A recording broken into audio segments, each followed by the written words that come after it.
Welcome inside our San Francisco studios for the second time in 3 years. The Oregon Ducks on the move down to Texas. They'll be playing in San Antonio for the Valero Alamo Bowl. They'll match up against a TCU squad, and all of a sudden we're thinking a whole lot of points are going to be scored. Your initial reaction right now to the Ducks matching up against TCU, two high-powered offenses? Yeah, you pretty much took the words right out of my mouth. I don't even know why you asked me anything, because the scoreboard operator had better drink a lot of coffee and be ready to roll, because we may have to add a digit, because this is going to be a high-scoring football game. You've got Vernon Adams, you've got Trayvon Boykin, now obviously you've also got DeForest Buckner on the defensive side of the ball, but he's going to have to get a lot of work in, Yogi, for these guys to be able to slow down a TCU offense that just scores points in bunches.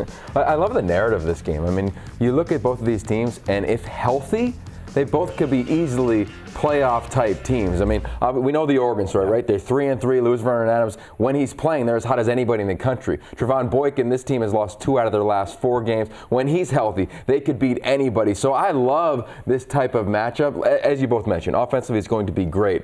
But this is truly a game. When we talk about the New Year's Six, we talk about the playoff, this is one that's going to have that type of gravitas. And oh, by the way, TCU down the street in Fort Worth, and Oregon, they recruit a lot in Texas. It's going to be a really cool week recruiting on the field, and obviously once kickoff comes. Took the words right out of my mouth. This is going to be a huge recruiting tool for Oregon, who loves to get into Texas and TCU.